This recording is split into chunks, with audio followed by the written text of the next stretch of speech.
If you would have asked me 5 years ago what the on-trend brewing thing would be in 2021, I would have guessed something with the letters I, P, and A. And I would have been wrong. Laugh all you want, but hard seltzer is here to stay. And Imperial Yeast's new seasonal strain W04 Paramount can help brewers get the most out of their water fermentations. A clean and aggressive fermenter, Paramount will produce an excellent seltzer with low fusel alcohols, plus it's gluten-free. If you tried making seltzer with standard ale or lager strains, you know the struggle, and Imperial Yeast is here to help with W04 Paramount. Learn more about this novel strain at imperialyeast.com and pick up your W04 Paramount before it's too late.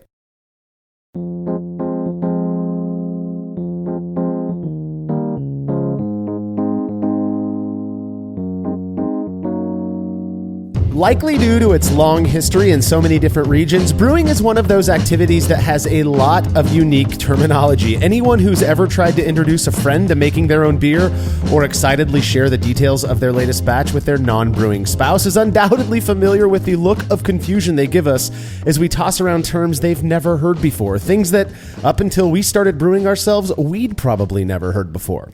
You're listening to the Brewlosophy Podcast. I'm your host, Marshall Schott, and joining me on this episode to discuss our experiences with speaking the language of brewing is contributor Andy Carter.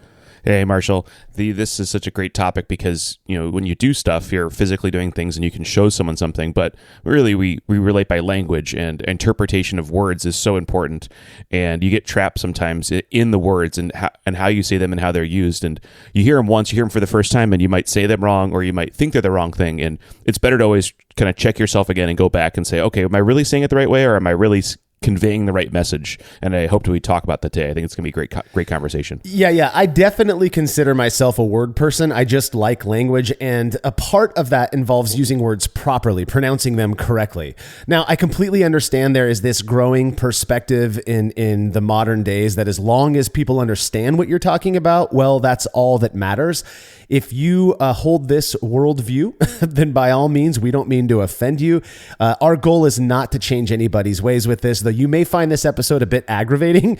To be upfront, we are intentionally going down the path of pedantry today, over-focusing on things that in the grand scheme of things don't really matter, but we think it deserves some attention anyways. So, all right, if you're a fan of this show and you'd like to receive a reward for your support, please consider becoming a patron of Brewlosophy over at patreon.com/Brewlosophy, where you make a small pledge and receive rewards like access to unpublished contributor recipes, unique discounts at YakimaValleyHops.com, and an invitation to a monthly live Q&A session with somebody in the brewing world. Coming up later this month, January of 2022, is homebrewing influencer extraordinaire Sarah Flora, who in addition to providing awesome resources on her Flora Brewing blog and YouTube channel, hosts the wonderful podcast Brewing After Hours with Sarah Flora. If you haven't listened, go have a listen now.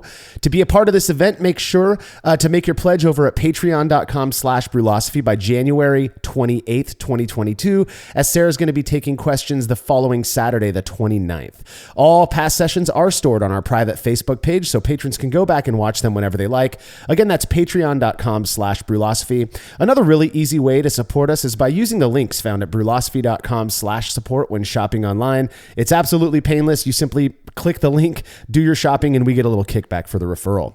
All right, feedback is brought to you by Brewers Hardware, who offer brewers beautiful stainless gear such as the turnkey BH15 Pilot Brewing System, which has a hard plumb manifold to eliminate all hosing changes during the brew process. Brewers Hardware has a ton of unique purpose-built products useful to both professionals and home brewers. Go see for yourself at brewershardware.com, and don't forget to mention Brewlosophy at checkout to receive a free gift. That's brewershardware.com. Reddit user Serlin Payne, I believe that's how you say that, had some feedback on episode 181 where we talked about brewing with acidulated malt. He says, I have some insight to give you regarding the usage of lactic acid and why people think it makes beer taste like butter. I'm in the snack food industry and make seasonings that go onto potato chips, pretzels, etc. We often use lactic acid to help accentuate dairy flavors in cheese or butter seasonings. I believe that rather than adding buttery flavors to a beer, the lactic acid brewers use to adjust pH is likely bringing out the diacetyl that's already present in the beer and merely accentuating it. That is amazing. And a sidebar, snack food industry, let's talk. That's a great job. That sounds like a fun job. But yeah, this makes a lot of sense because, and like we're going to talk about today with the language, flavor is so personal and so of your own, right? Maybe you develop a certain way of talking, a certain way of even interpreting beer. So this makes a lot of sense. I mean, people like to say you're very sensitive to diacetyl, and everything's going to be enhanced by that lactic acid. All the flavors are going to come out a different way, and then your sense memory is going to trigger and say, "Oh, that's butter," and then you're off to the races, right? So that's quite fascinating. It makes sense. I mean that's a great insight. I appreciate it. Yeah, I had no idea that lactic acid was used to accentuate dairy flavors in the snack food industry. I think that's a fascinating observation, or I guess a fact, really.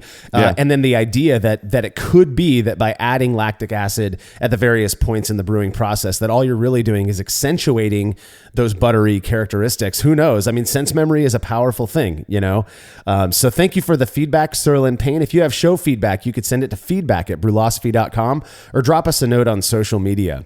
Despite my rather strong preference for beer-flavored beer, I really appreciate the fun things some brewers do with their beer and enjoy trying unique creations. Well, listeners Joseph and Chris, who go by Hop Casket Brewing, sent me a beer they brewed that they call CPK Dessert Stout, which in addition to being hit with lactose and over a pound of Nilla wafers, was fermented with a Belgian ale yeast that encourages the development of banana esters. 1 minute beer review with Justin and Tim.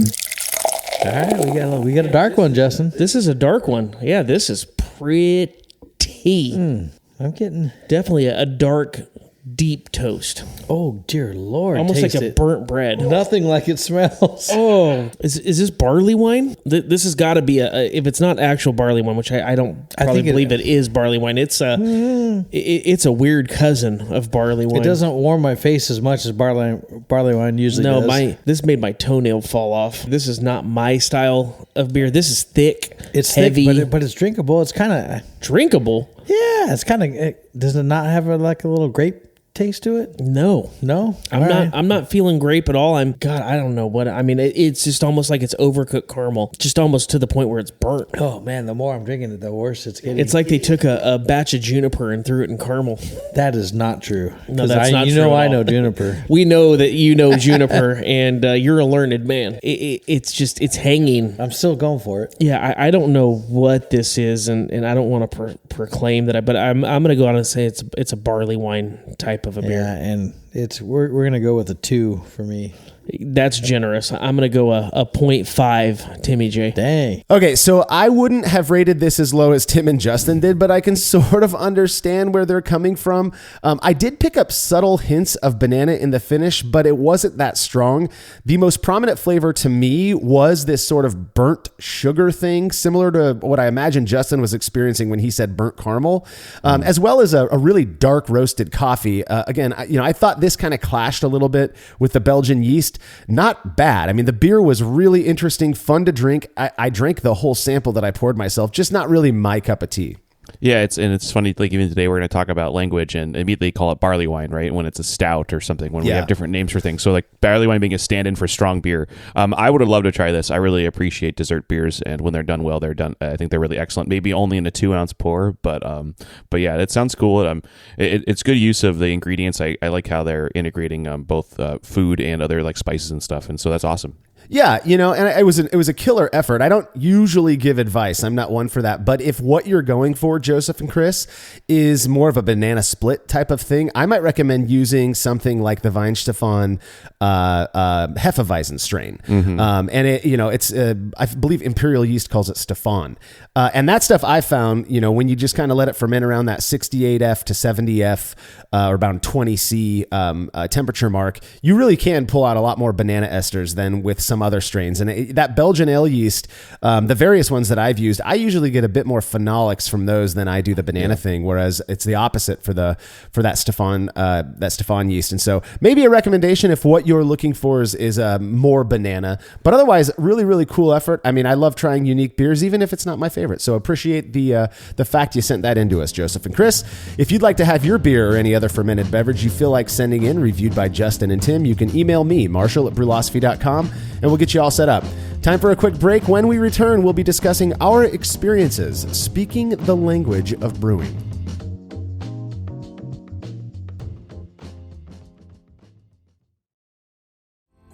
Chilling work can be a chore, especially after a long brew day, but not with the exGEERience Counterflow Chiller, which can chill a 5-gallon or 19-liter batch of wort in 5 minutes or less, leading to a strong cold break and clear wort in the fermenter. Brewlosophy's Matt Del Fiacco uses the exGEERience Max and absolutely loves it. In addition to improved chilling efficiency, every exGEERience comes with a 5-year warranty that covers the entire chiller for manufacturer defects. If you're looking to up your chilling game and a CFC is right for you, head over to exGEERience.com today.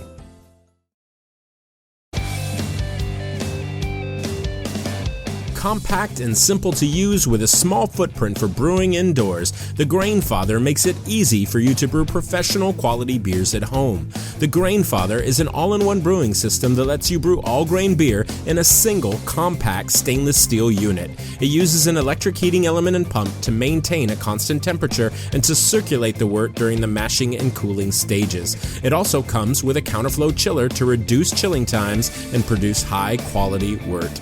And now, with the addition of their conical fermenter, the Grainfather takes things one step further by offering homebrewers state-of-the-art temperature-controlled fermentation just like commercial breweries use. And with the Grainfather Recipe Creator and Connect app, you can easily design a recipe, sync your brewing system with your phone, and then just sit back and relax as the app takes over and assures that you maintain your scheduled mash temps and boil schedule. Head to Grainfather.com to purchase your all-in-one brewing system today and to sign up for their free recipe creator tool. Once more, head on over to Grainfather.com, that's Grainfather.com, and get started today. Craftmaster Growlers takes traveling with and sharing beer to a new level. Made from heavy-duty stainless steel, Craftmaster Growlers are double-wall insulated and can keep beer cold for up to 8 hours. Unlike typical growlers, Craftmaster Growlers come with a swiveling tap and fully integrated CO2 regulator cap, allowing beer to stay fresh for 2 weeks or more. The square design takes up less space and will fit in most refrigerator doors, and every Craftmaster Growler comes with a 1-year warranty. There are 64 and 128-ounce versions available over at craftmastergrowlers.com.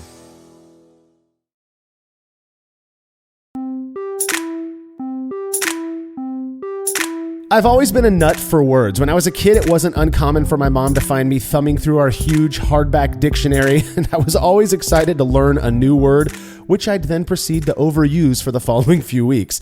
Naturally, as I dug my fingers into brewing, I was introduced to a whole new language, one that was pretty difficult to make sense of, at least in the beginning. Now, it is absolutely not my point to come off as sanctimonious here. In fact, a good chunk of the stuff us blowhards are going to be talking about were fed to me, probably fed to you, Andy, by other people who heard my incorrect usage of these various terms. So we learned, hopefully, the right way, quote unquote, right way to say some of these things. And we're just going to have a little bit of fun talking about that today. All right, to keep things from getting too disorganized, I thought what we could do is start off by going over some of the ingredient-based terminology first, starting with grain. Yeah. So grain, we have to all use this. You probably start using this when it's a liquid malt extract when you may start brewing, but a lot of people jump into all grain brewing, right? And grain is a catch-all term in English to talk about wheat or oats or anything like that. But we talk about grain, we're usually talking about barley grain, so the barley plant. But what's important, especially for brewing, is malting that barley to create the right enzymatic balance and environment for us to then mash. And so malt, it's so ubiquitous. We just say malt, and we always mean malted grain, but that's not the case whatsoever. Yeah, that's not. No. There are quite a few grains that are actually unmalted, and so it's a technicality. But if you're saying, for example, I used roasted barley malt, well, that most roasted barley is actually unmalted. It doesn't even really need to be malted because it gets roasted at such a high temperature that it kills any enzymatic power that it might have otherwise. And so there are also, and this is one that I remember thinking in the beginning as I was making my first, I think I was making like a classic Irish stout or something with roasted or with flaked barley. The flaked barley is not malted either. It goes through the flaking process before it gets malted. I don't know if there are flaked grains out there that are malted prior to being flaked, but I doubt it because that's kind of what the flaking process does, right? Is it makes those sugars accessible without necessarily needing to be malted. Yeah, and that's kind of like everything is driving towards fermentability, and ingredient wise, you can do, like we said, unmalted products because the malt enzymes from the grain, from the barley malt, will help convert that stuff, or it's gelatinized or serialized, or these other names and processes for essentially accessing sugars. That's the name of the game. And like we said, there's unmalted ingredients, but there's also other malted ingredients like malted millet or malted wheat. All these other things can be malted. There's ways of essentially triggering this germination process in many grains to then give it some enzymatic power. It doesn't always make a strong enzymatic power. It might be able to self-convert. It might only be able to convert half of itself. You might need to add something. So there's all these different things, but that's the tenuous balance in language is like the fact we use mostly barley, like beer is barley based. There's other little technicalities there. So. Yeah.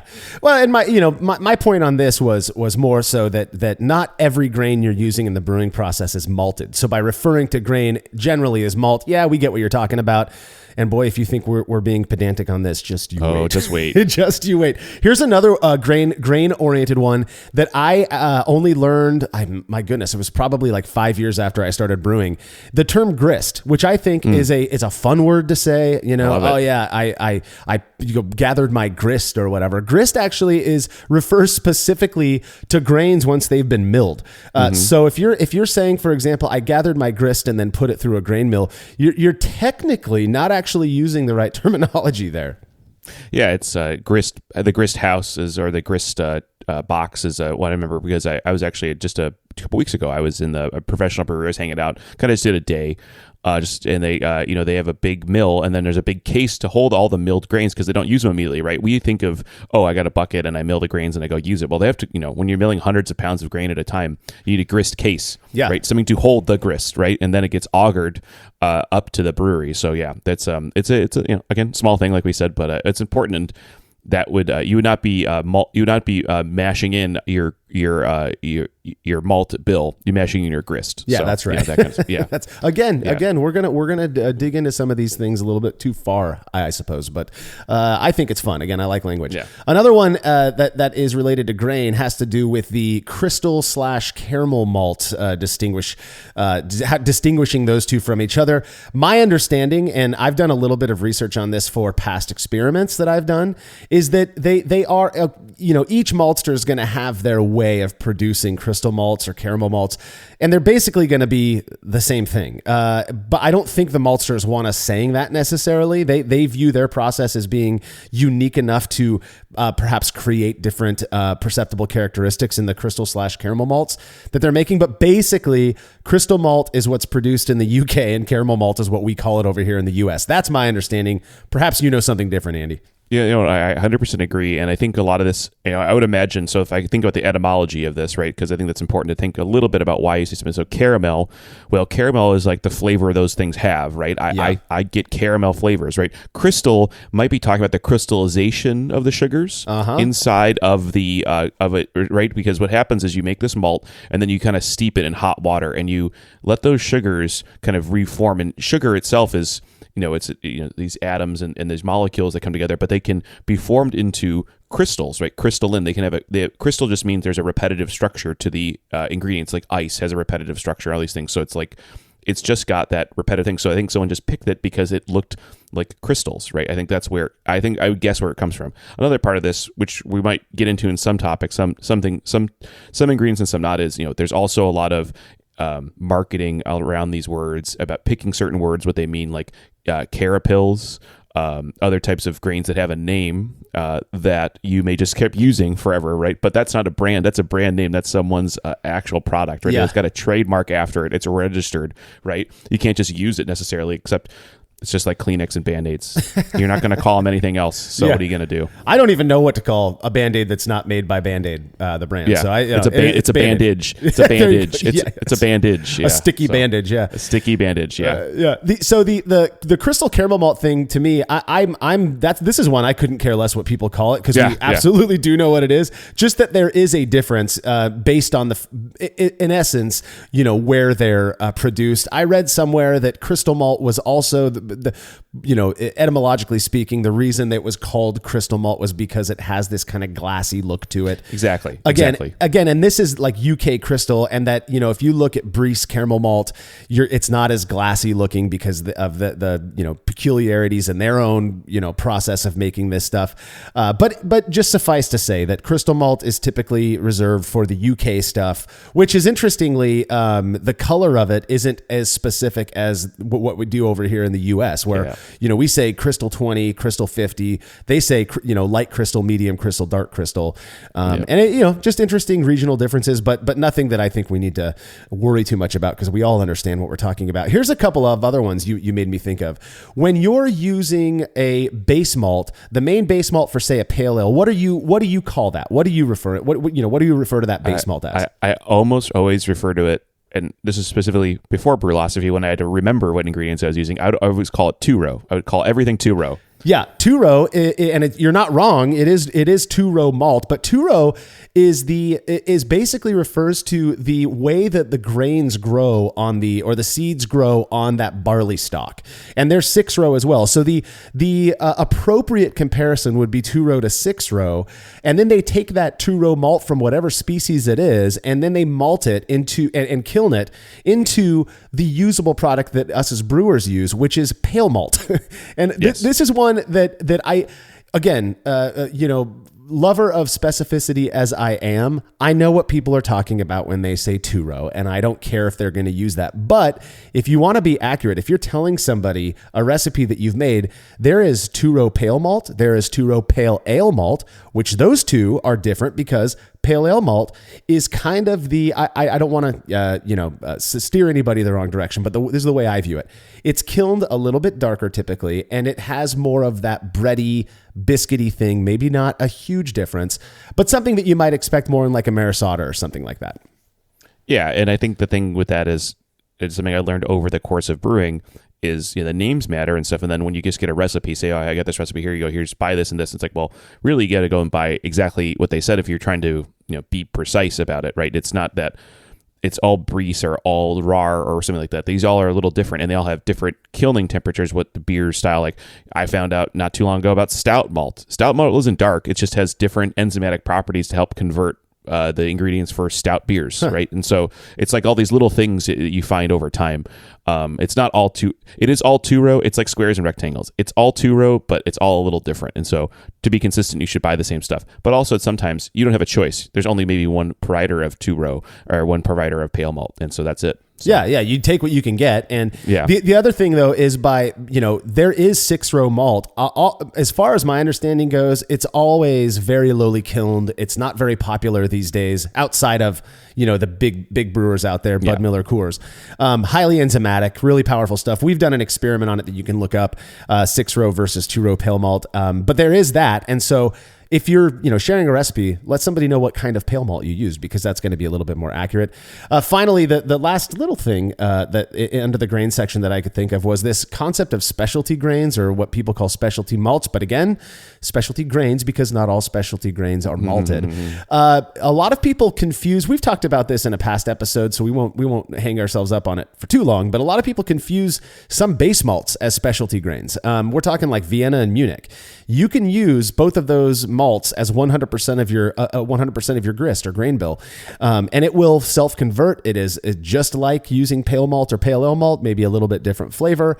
So those are not specialty grains, and do you use them like a specialty grain? Maybe, perhaps, that's fine, but they are actually a base grain. So yeah, they I think I see recipes, especially when I was really digging into recipes early on, like people use 5 or 10% of something like that. And it's just like, an accent flavor note. How I think of specialty is it's the fractions that are in the recipe, and they're in the 5 to 10% range each. And they're going to be accent notes. I think only so few can be both, because their color is so on the edge of losing enzymatic power, right? As the color increases, the enzymatic power decreases because enzymes are being destroyed. Yeah. So that 5 to 10 Lova bond is kind of a weird sweet spot where there's enough enzymes to convert because the malt itself is so enzymatically powerful that it can still hang on. For me at least, if I'm talking about stuff, it's the stuff that isn't base malt. It's not the percentage. It's not the majority of the fermentables. That's how I think of it. But. Yeah, and that's one. I think that's fair. Yeah.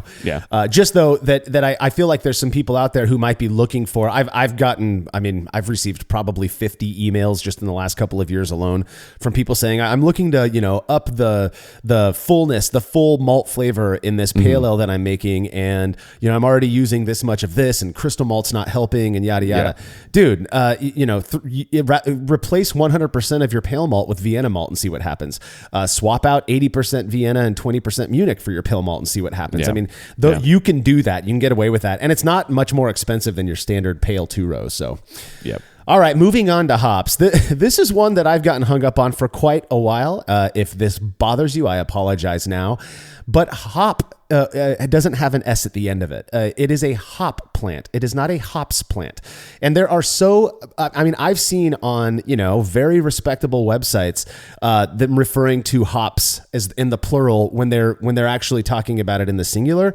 And that's just something I thought maybe I was wrong for a long time. I've been to Yakima many times, and I have talked with many hop growers, many hop farmers. They are not hops growers or hops farmers. They grow hops in the same way that you are a grape farmer. You're not a grapes farmer. I don't know how else to put it, but it gets written like that so often. Yes, we know what you're talking about, but it's just really, it's kind of a weird one for me. It kind of catches me off guard whenever I hear it. Yeah, I don't know where that even have started. I guess, maybe because I've seen the word without the S so much, I've said it that way. Interesting little, that's the original origin of the word meme, is this thing that gets generated over time. It just keeps spreading and spreading and spreading. And I think that's just what it was, right? Some people say hops and that's it. It's always in, it's in marketing. It's always in where we added, 4 different hops to this beer or something like that. And maybe I don't know, but yeah, definitely hop. That's it. Yeah, and it's weird because it's, to me, that seems the natural way to say it. It's almost like the opposite of the word deer. Deer is singular and plural, and maybe people are viewing hops as being singular and plural, but it's just I can't do it. Like if I were to try to use hops with the S at the end of it in the singular, a sentence where I'm using it in the singular, I would confuse myself and just screw up every time. So here's another one. What is a hop grown on, Andy? Well, I would say vine, and because I just think things grow on vines, but no, it is not correct, and then that's the word. It's a very close word though to vine. It's bine is the right term, and I looked this up a little bit because I was curious. Because I would say vine, right? Plants grow on vines; they die on the vine. Vines just are a little bit differently structurally. Vines grow in a certain way that vines don't. And most plants are on vines, and actually vines, I was looking, is actually kind of should be reserved a little bit for wine growing. Is that its origin story is more there. Yeah, it's interesting, and I believe vino. I have a feeling that there's some etymological, underpinning there with the word vine, and then wine, comes from grapes. But vines have clingy tendrils or suckers that they use to climb, whereas bines, they climb by wrapping their stems in a helix around a pole. So anybody who's ever grown hops has seen this. It's really cool. They're not real sticky. They don't have that sticky thing. So it's just a technicality. Hops grow on a vine, not a vine, like grapes do. So there's one. I saw this in a marketing term, and it bothered me for years. It was a Samuel Adams Boston Beer ad saying, hops is to beer that grapes is to wine, and it bothered the hell out of me because hops have no fermentability. They don't contribute sugar to the beer. But what they do is a lot of flavor, right? Yeah. So I think about grapes, and virtually a lot of the flavor you're going to get, and the yeast too, is the grapes, right? So it every time I think about that, I always come back and I just get upset with myself again. But it's like, why did you write this? But that's what they wrote. So. Oh yeah, that would drive me crazy too, dude. My neurosis would definitely be triggered on that one. Yeah. Speaking of flavor from hops, though, we know for a fact that our hops have oils, and that those oils are what we're hoping to, get into our beer to give it that delectable aroma and flavor. Now, over the last, I'd say 4 or 5 years, there's been a lot more talk, even on the homebrew scale, about these different hop oils and how they work and what they taste or smell like. And a term that gets thrown around quite a bit is terpenes. I had no idea what the difference between oils and terpenes was until I did some digging.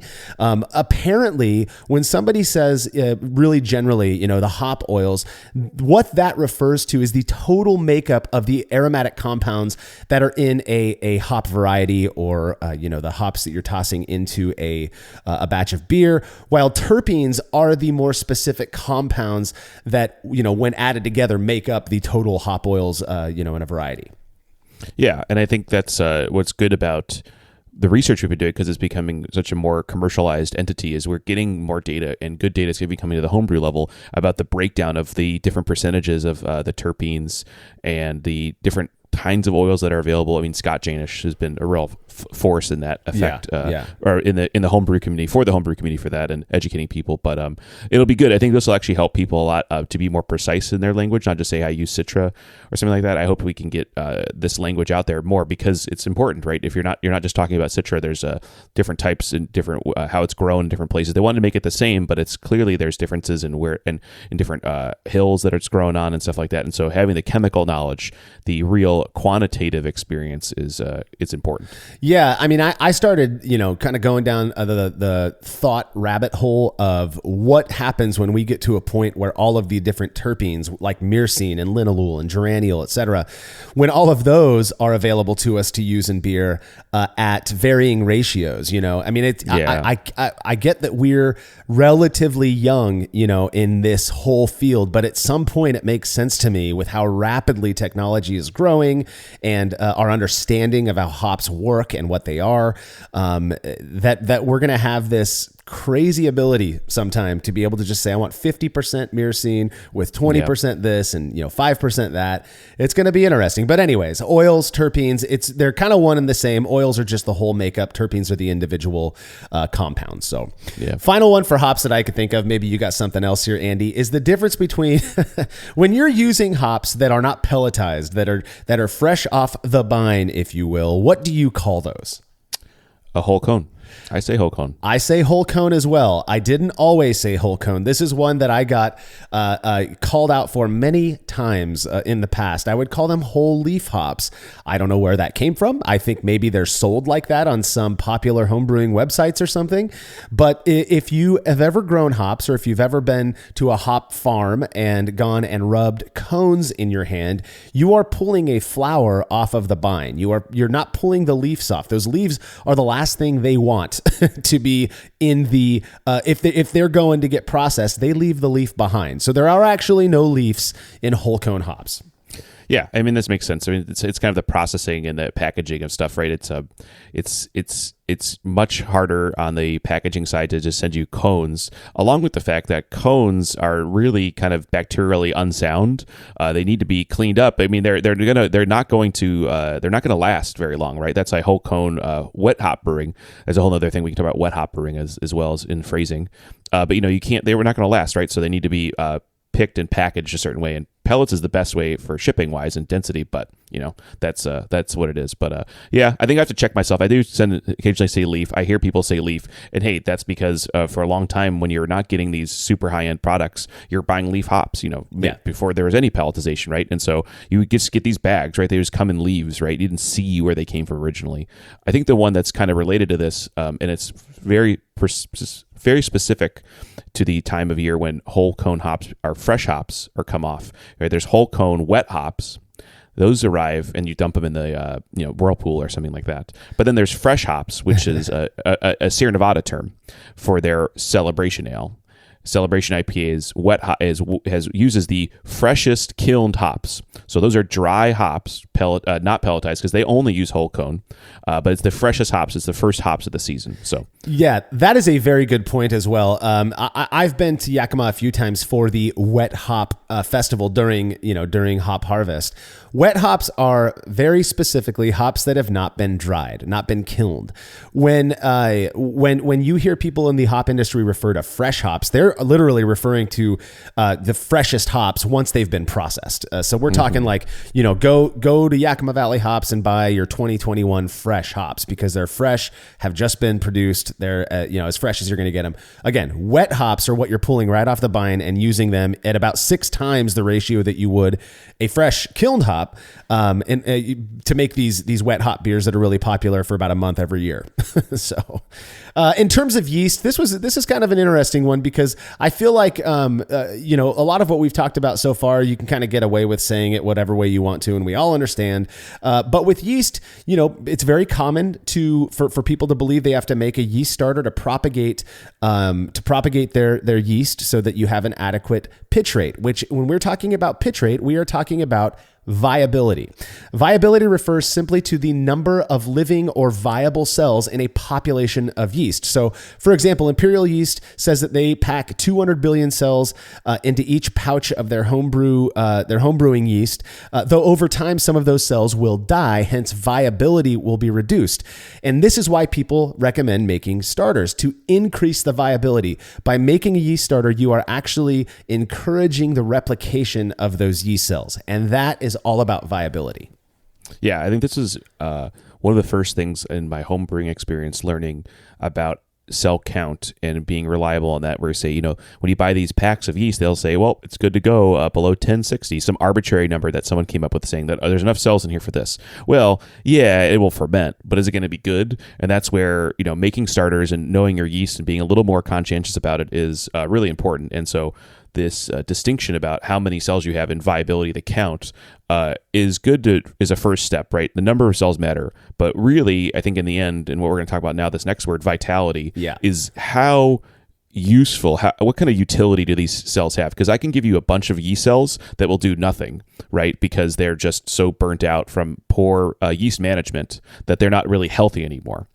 Yeah, they've lost vitality, which is just that term means refers to the metabolic activity of yeast, which is correlated with fermentation performance as it relates to brewer's yeast.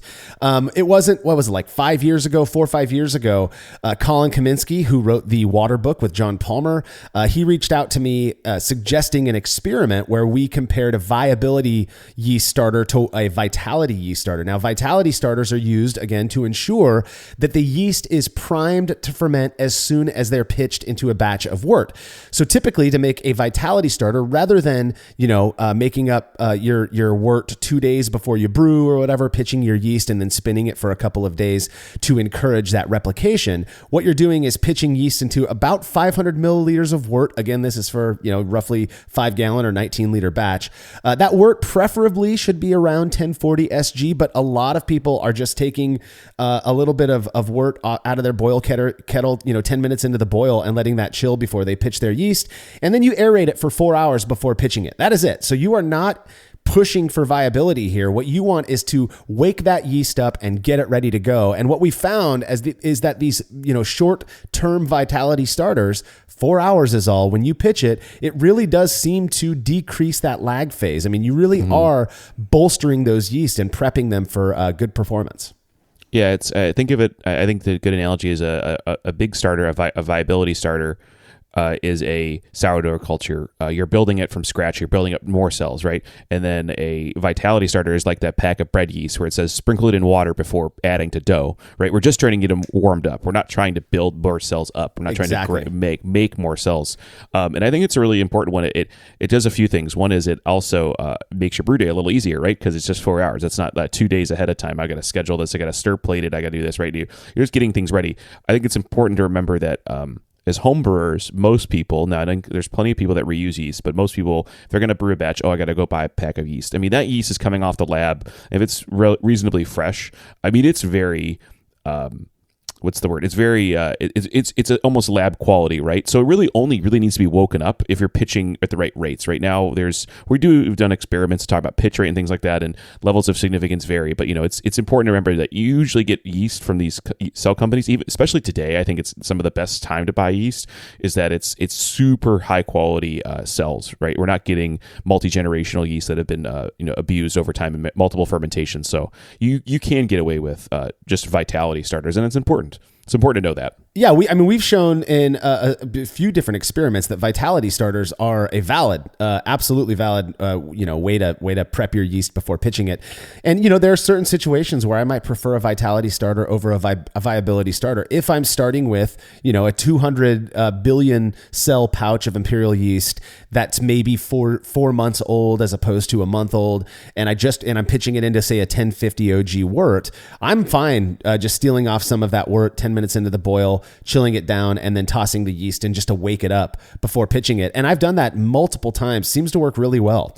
But again, the reason I brought this one up is because I've received emails, I've seen it online, people posting in forums and such, where they're saying, I made this vitality starter, and some people actually, reference Brewlosophy in this, where they say, I made the vitality starter a day ahead of time. And I'm going, well, that's not really how it works. You are now, once you get past a certain point, those yeast cells are going to start to replicate, and you're now in that viability range. Yes, a viability starter is going to improve vitality as well. We know that. Yeah. But a vitality starter is kind of distinguishes itself from the viability starter in that you're not really after that replication. So final thing on the yeast front, and this is one that came from many people reaching out to me and trying to tell me the right way to say it, is that fun Norwegian yeast that you can ferment at 100 degrees Fahrenheit, about 35 C. What do you call it? I call it kvik. I call it kvike. I used to call it kvake. And all of those, and I've said kvik a million times as well, all of those I was told as the kvike thing started to explode and get bigger and bigger, I started to receive emails from people saying, hey, that's not how you say it. Listen, I'm from Norway. Here's how you say it. And the reason I've settled on kvike is not because one person of authority pointed out to me that that's the right way to do it. It's that of all of the people who have emailed me to say it the right way, kvike is the one that has won that race. The reason I said kvake for a while is because I got an email from some Norwegian dude saying that that's how you say it. But I've received probably 15 from people saying it's kvike. So I really don't know what is the most proper way. The reason I bring this up, if you know for sure, feel free to let us know. But I'm stuck on kvike now because now I've crystallized itself in my brain that way. Yeah, the thing for me is it has to be, or maybe it doesn't have to be. I'm going to say it might be related to how different parts of that country pronounce different words, right? Sure. Influences from bordering countries and stuff. I remember when I was in Belgium, right, there's slightly different ways of saying certain beers depending on what side of Belgium you're in, right? Huh. And so, like in America, we don't have quite the most rich English history of our Americanized English, right? But, there's people that say bagel. There's slightly different ways of saying the same thing, right? And people are going to claim, the same thing. A way different analogy, which is not even relevant, but I think it's a good one, is, there's a map which talks about people call soda in parts of the United States, and some people call it pop. Yeah. Some people call it Coke, right? There's slightly different ways of saying the same thing. Some are drastically different too, but I think the jury's in on kvike. I say kvike. I think what I want to remind people, and I can use this bully pulpit to say it, it has two syllables. It doesn't have one syllable. It's not quike. It's kvike. So that's the one I hear sometimes too. Yeah, that is. So I've not been explicitly told I've been doing that wrong, but I think I've always given it two syllables, and that feels wrong because it seems like even with the vike part, you could say kvike, but it's still, kvike is how I've heard it pronounced pretty much universally at this point, or kvik or kvake. And yeah, I agree. It's possible, that all three of those, the way of saying kvike, kvake, kvik are correct, and that it's just a regional thing. And if that's the case, then right on. No need for anybody to change. All right, well, we spent the first half of this show talking about terminology associated with ingredients that we use to make beer. When we come back, we're going to be shifting our focus to the brewing process.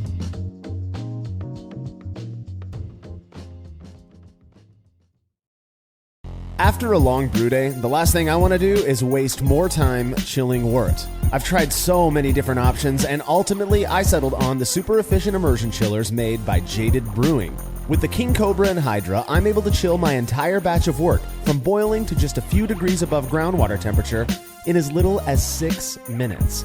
If an immersion chiller is right for your brewery, then do yourself a favor and check out all of the rad options Jaded Brewing has to offer at jadedbrewing.com, and be sure to let them know Brewlosophy sent you. There's no denying that stainless steel is the best material for brewing equipment, and Delta Brewing Systems offers some of the lowest prices on high-quality stainless gear, like the Firm Tank, which in addition to holding 8 gallons or 30 liters of wort, comes with a domed lid to even further reduce the chances of a messy blow-off. Plus, it can hold up to 4 psi of pressure for closed transfers. Delta Brewing Systems also has their own line of brew kettles, as well as one of the lowest-priced all-in-one electric brewing systems out there, and their prices are shockingly low. If you're in the market for legit stainless gear that won't break the bank, do yourself a favor and head over to deltabrewingsystems.com today. Family-owned Atlantic Brew Supply is the largest homebrew shop in the Southeast. No gimmicks, no multinational corporate overlords, and no BS. They offer exclusive malts, yeast, and more from local artisans, as well as award-winning recipe kits. They also sell professional brewing gear and cask equipment from sister companies ABS Commercial and Cask Supply. Most ingredients are available by the ounce, plus Atlantic Brew Supply has an on-site calculator to help you craft your best brew. Orders are processed same day, and 2-day shipping is guaranteed for East Coast customers. Get 15% off your first order using promo code BREWPOD. That's BRUPOD at AtlanticBrewSupply.com. The brew in a bag method has blown up over the last few years, and in that time, it's become very clear that not all bags are created equal. For the best BIAV experience, you have got to go with the Brew Bag. Made from high-quality, food-safe polyester, the Brew Bag is available in both 210 micron for standard brew in a bag, as well as 400 micron, which works beautifully for all-in-one recirculating systems. I've been a Brew Bag user for years and wouldn't brew without it. Head over to brewinabag.com to get the fabric filter that works for you, and use promo code TBP17 at checkout to receive a discount. Again, that's brewinabag.com. As every brewer knows, the best beer requires the best hops, which Yakima Valley Hops provides fresh from the source to brewers around the world, carrying everything from classics like Cascade to modern favorites like Galaxy and Mosaic, as well as other ingredients and gear. Yakima Valley Hops has it all. And don't forget to check out their new podcast, The Late Edition, where the YVH crew goes into depth on our favorite plant with industry experts. Head over to YakimaValleyHops.com now to see all they have to offer, and subscribe to The Late Edition wherever it is you listen to podcasts.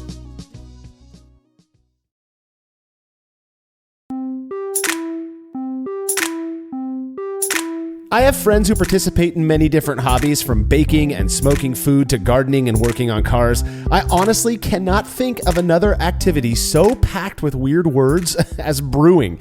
It seems like for every step in the process, there's an odd term that gets used, and one of the first steps is the mash, which involves steeping milled grains, also known as the grist, in hot water. So, Andy, what do you call the point at which you introduce the grist to the hot water? I think I've gone back and forth between doing and mashing a lot. I think I still say mashing the most. I'm some 80% mashing. Yeah, I'm 100% mashing in, or the mash in.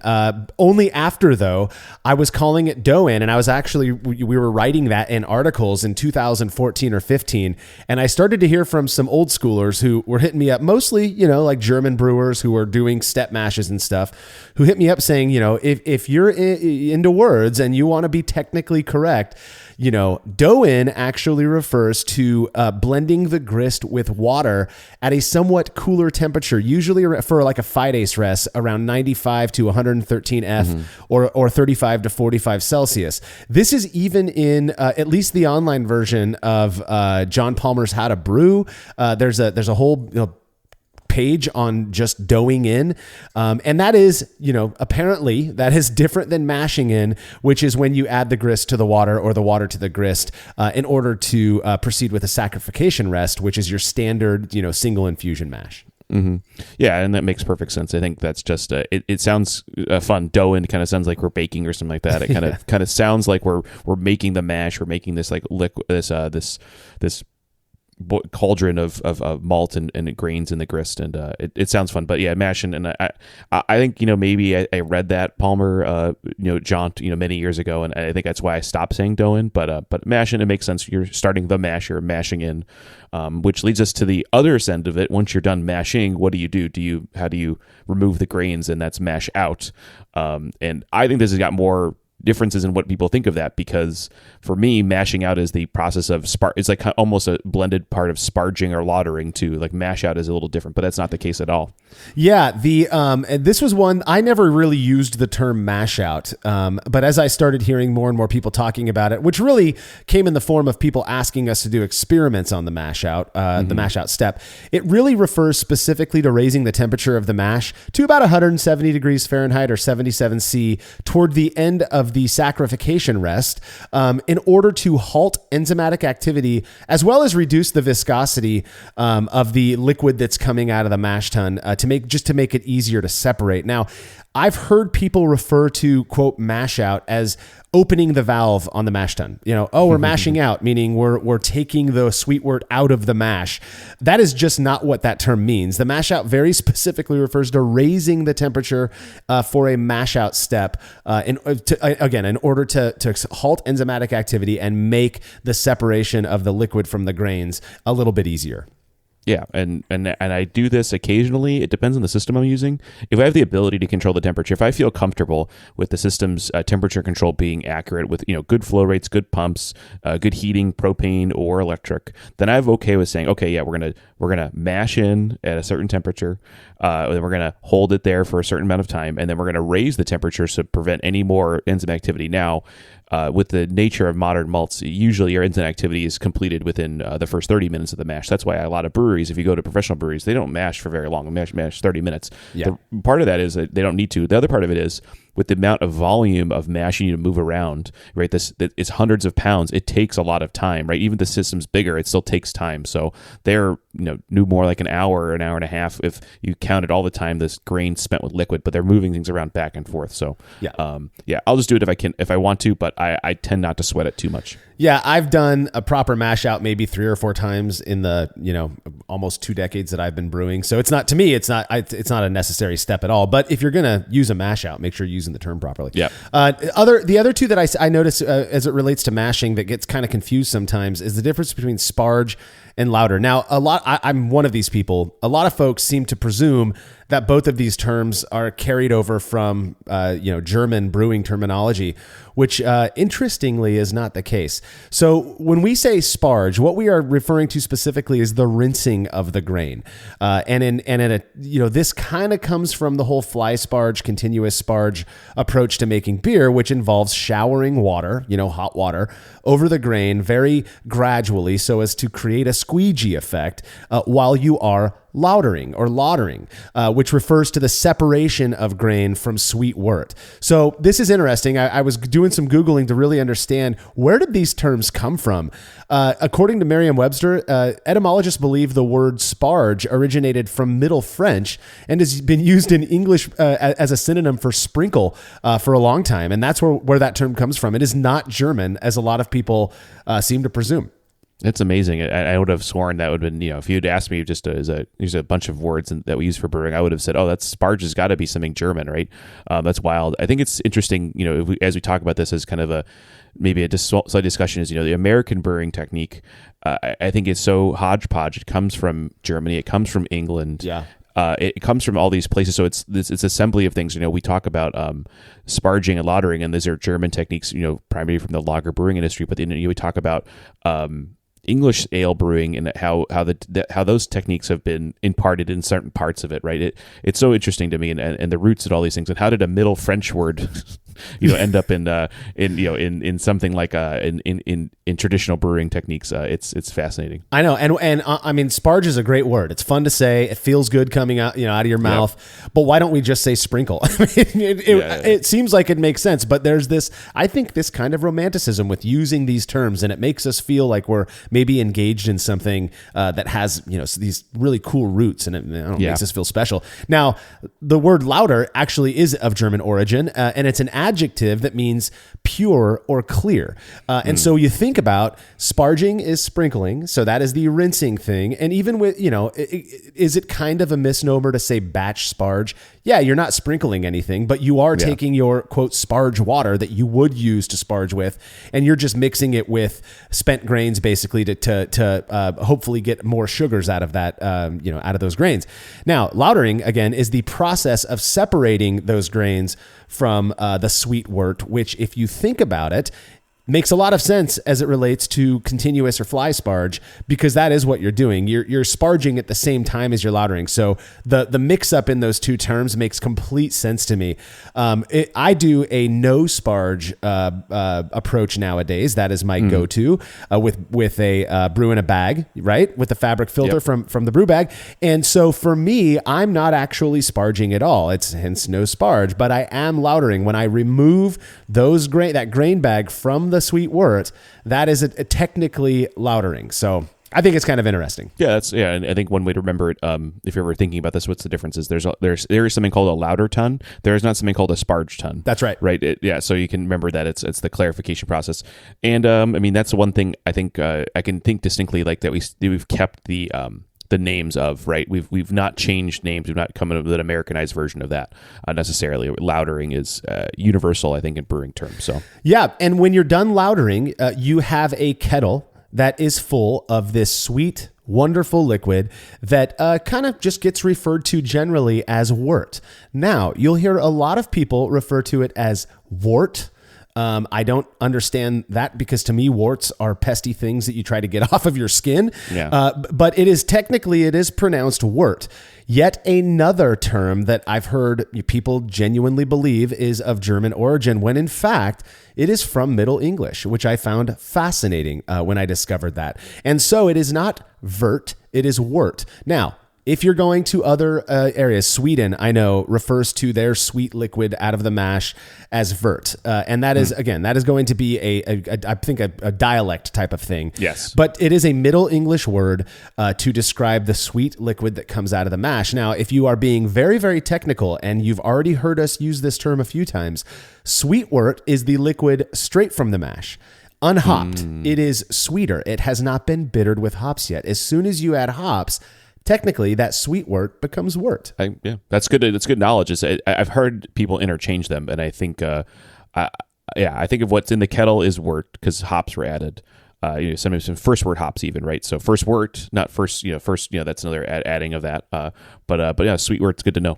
Yeah, and then what happens as soon as you add yeast to that wort, and you'll see this often. People are writing about a brew day or something, and they'll say, yeah, when I fermented for 3 days, then I took a sample of the wort to measure the specific gravity or whatever. It's not wort at that point; it's beer, and again, technically speaking, that wort becomes beer the minute you pitch your yeast, not after fermentation. Which again, I was often saying.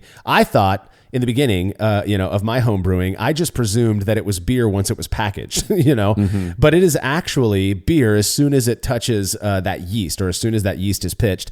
So if you're taking samples throughout fermentation, you're actually taking beer samples, not wort samples. Yeah, I think also, I think some of that, and I think this is a good thing to talk about a little bit, is the beer being beer when yeast is added, I think is more of a legal term. I would imagine there's, before we cared about, before we were making beer, right, before it was commercialized, we had laws that talked about taxation, right? We wanted to tax you for the beer you're making. So there was a vice tax, more or less, to say, hey, you need to, someone needs to pay for you to drink this. And so I think that's really where the reason it's called beer when yeast is added, I think, is a legal thing, but that I could be wrong. I have a suspicion that's why. I believe you're right, actually. And again, just for the same reasons, that has to do with money, which so much in this world does these days, doesn't it? Yeah. So as we move into the boil, there are a few terms here that I know confused the hell out of me for quite a while. And, some of them I only recently learned what the differences were. Here's one of them. Flame out, right, refers to when you turn the flame off on your, on your kettle during the boil. So when you're done at the boil, you turn the flame off, or these days, whatever the source of your heat is. I think we still use the same term, flame out. And you might have a flame out hop addition, which means you cut the heat and then immediately toss in your hops. I've often heard this one mixed up with the term knockout. And knockout is one of those interesting processes that is used, arguably is a necessity in the professional, larger scale brewing world, and not really a thing for home brewers. At least that's my understanding, Andy. Yeah, I think that when I was, like I mentioned, I was at a professional brewery a few weeks ago and seeing them transfer stuff. I mean, they have multiple vessels, not to be fancy, right? You can buy whatever you want now in homebrewing. That's amazing what you can buy in homebrewing now in terms of technique. Yeah. But they do it with multiple vessels because it takes so much time, right? This is such a large volume of liquid. The pipes aren't much bigger. They're not getting bigger, that much bigger, from 5 gallons to 50 barrels, right? They're getting wider in diameter, but it still takes time to move liquid. So if they do a knockout, they're trying to remove as much particulate as possible because they can't have all this. We're going to talk about trub later. They can't have all this trub laying around in the fermenters, and how to get rid of it and how to move around. It's got to be spun, milled, and taken around, and then so they get the clearest possible beer with the highest efficiency. And so, yeah, that's why those systems work. For us, take it or leave it. Yeah, and just to be clear, knockout just refers to the process of transferring wort, usually during the chilling process, from the kettle into another vessel, either for whirlpool or into the fermenter if you're not doing a whirlpool hop step. That is, when they say knockout, they're talking about basically opening the valve from the kettle and letting that wort run into a different vessel. Whereas flame out, again, you're just cutting the energy that's going to the wort at the end of the boil step usually. So if you're a home brewer, you're not making a knockout hop addition. I suppose you could, but I've never known that to be a thing that people do. So yeah, I don't know many people that have a hop back or a whirlpool, a separate vessel for whirlpooling, right? Literally a second vessel that is meant to hold hot liquid while it is spun to separate particulate matter from the wort. At the end of the boil. Yeah. That's different. Yeah. Exactly. And you mentioned it already, but when you get done knocking out, if you were, or transferring that wort out of the kettle and into your fermentation vessel, at the bottom of that kettle is this thick, gunky stuff. It's proteinaceous. It's got hop matter in it that we refer to as trub. You will often hear people call it trub, which makes perfect sense given how it's spelled. I've never called it trub. And again, I have this just kind of underlying assumption that most of the words in brewing came from German, the German language. And so I've just always tried to pronounce it like maybe I would think that it'd be pronounced in Germany. And I believe trub is one that is of German origin, but it is pronounced Troob, trub, and not trub. Everybody knows what you're talking about if you say trub, and no one's judging you, at least outwardly. I hope, but it is trub. Yeah. I am a trub apologist. I will always say it. I like saying it. I think it describes the onomatopoeticness of trub makes me happy, and I will be here for it all day. Hey, and own it, buddy. It does sound grosser than trub. Trub sounds like fancy crap. Exactly, fancy crap. Yeah, trub. Yeah, you're a trub. Yeah, exactly. Another thing, and this one I guess we could have put kind of in the hops section before, but it really has to do more with you hopping during the boil, or kettle hopping, as it were. Is this old school concept of a bittering flavor and aroma addition? I don't see it as often today, though. I was just recently kind of just perusing some forums, and somebody was talking about a recipe that they'd created and brewed, and they said, yeah, I did a flavor addition of such and such hops, and then I did a aroma addition of this, but they didn't put times on it. And I just feel like, first off, we all know that all kettle additions, whether you're doing it at 60 minutes or you're doing it at 5 minutes left in the boil, they're all going to impart some level of bitterness, some level of flavor, and some level of aroma. You could do a 2-ounce, Tettninger 60-minute hop addition, and some of those hop aromas and flavors are going to carry through into the finished beer. You're not just getting bitterness out of it. So, again, just to be specific with that. I think I like the having those, especially when you're first early on, when there's so many things to worry about and you're not really sure what you're following recipes, and to know that the goal is to get bitterness at 60 minutes. The goal is to get something at these times, though that in generality, it's happening all over the place, right? Unless it's a product that has been derived to only provide bitterness or only provide flavor or only to do this, right? So it's just convenient. It's your intention, like we said earlier. These words while you can have different ways of saying them, it's all about what content. It's all about what intention you want to convey. Yeah. So that's I like them for that reason. Yeah, I'm not necessarily against it, except for in situations where you're trying to explain your process and what you did. Just tell us what times you put them in. I mean, I'm going to get more out of that than I am. Oh, I made a 1 ounce flavor edition of Willamette. You're like, well, okay, where did you put that in at? And that gives me more of, I guess, of what to expect from that beer. As it relates to fermentation, I couldn't think of anything specific outside of trub, because we know that there's kettle trub, the stuff in the kettle after the boil. But then at the end of fermentation, you've also got a nice thick trub layer at the bottom of the of your fermentation vessel that has a lot more yeast in it, but also proteins that are precipitated out, hop matter and stuff like that. Anything else in fermentation that you can think of? Not really. I thought about, it is funny. I would imagine, or I had a thought when we were writing this up, that I could find more about fermentation, and there's some type of issue with what it's called or not called, or what thing is. But really, it's pretty straightforward. I think there's more, discussion about what is the right way to do this or that. That's certainly that's not a verb. That's not a word or pronunciation thing. That's more just a technique issue. But yeah. Yeah, I agree. The only thing that I could think of was, racking versus transferring. They mean the same exact thing, to rack beer. I don't know where that came from. It's so much easier for me to say I racked my beer from a fermenter into a keg than it is to say transfer. My mind just kind of goes to racking because I've been around the language for so long, I guess. But other than that, fermentation is a pretty simple, straightforward process, like you said. Let's move a little bit into certain styles. There aren't very many styles that I think of that get mispronounced. Now, of course, we're kind of sticking to the way the BJCP defines these styles, but in no other, I guess kind of style category have I heard and have I committed the saying of a specific style wrongly when it comes to Belgian styles. I think this is the one where foreign languages abound, and even foreign languages that may have their own internal conflicting ways of saying stuff is a popular one. My personal one that I love so much is lambic and goose.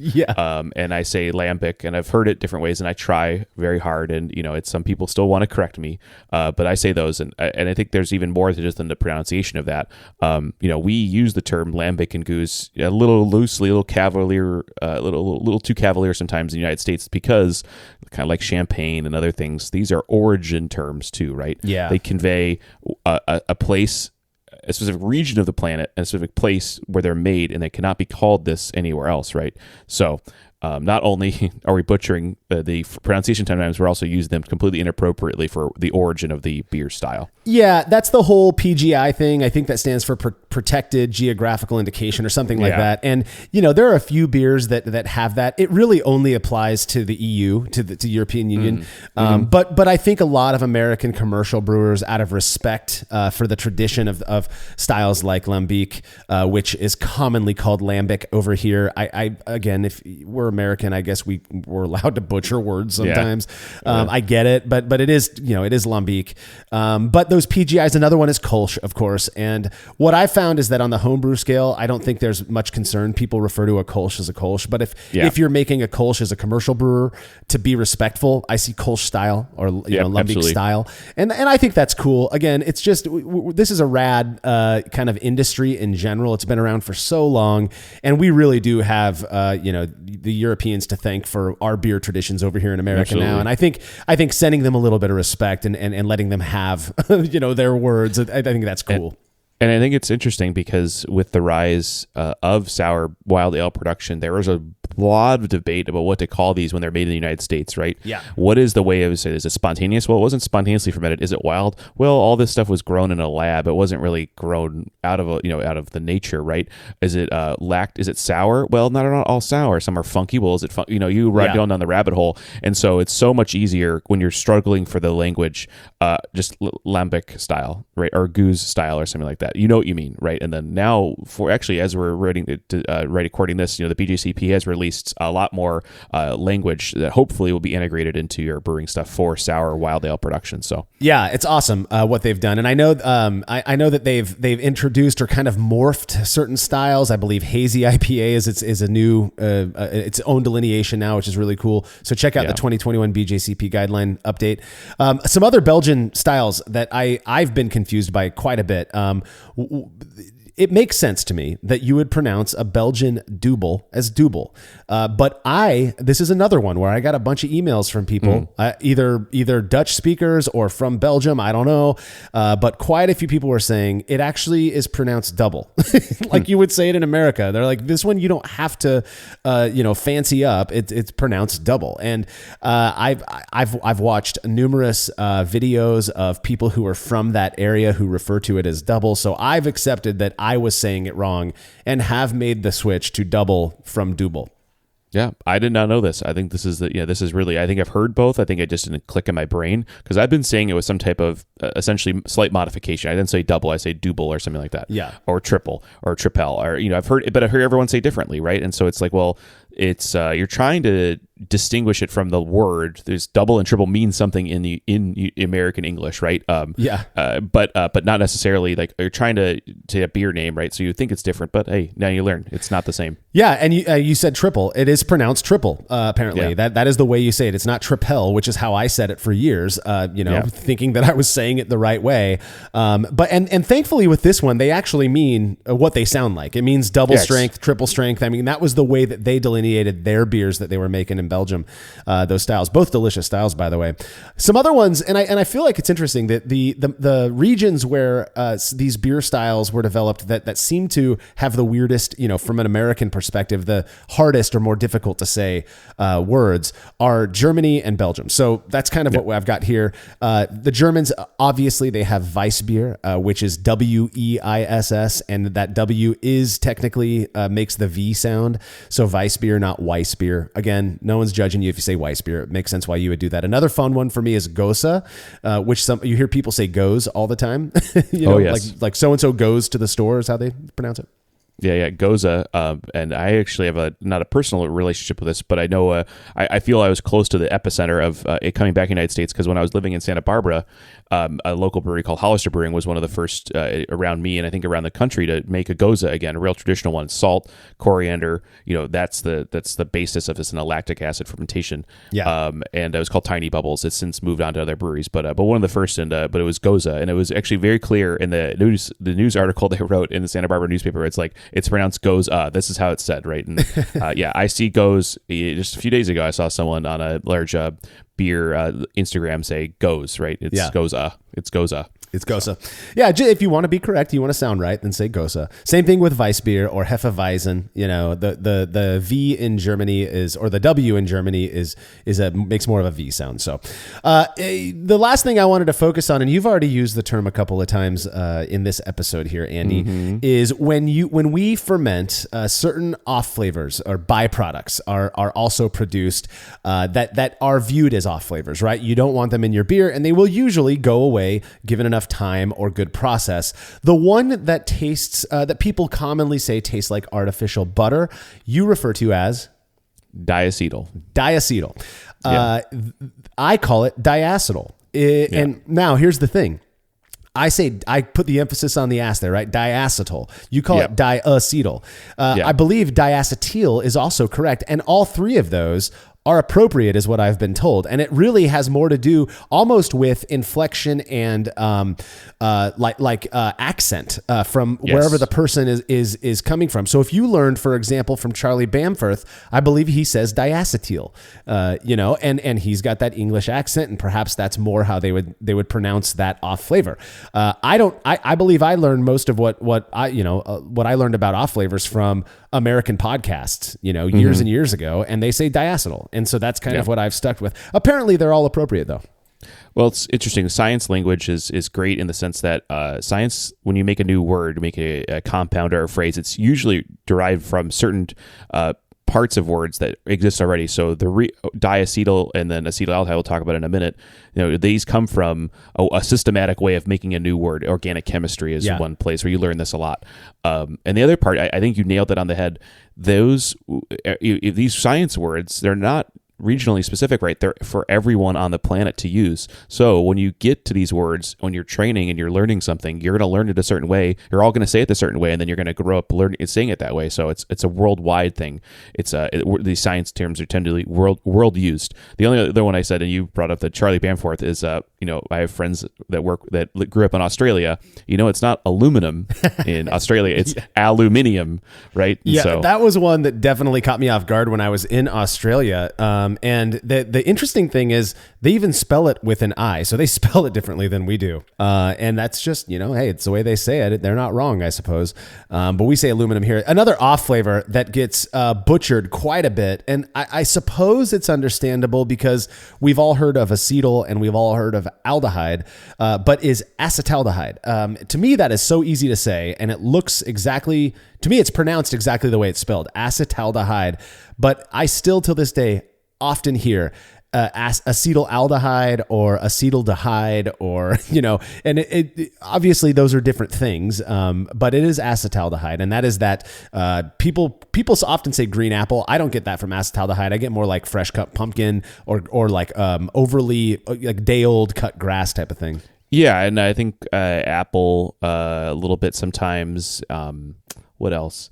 Yeah, it's always, and that's one thing, like we talk about language and different ways of saying things. These come out to you so different ways, really based on your sense, memory, and experience. Almost your accent in tasting is in how these comes out. So it's always good.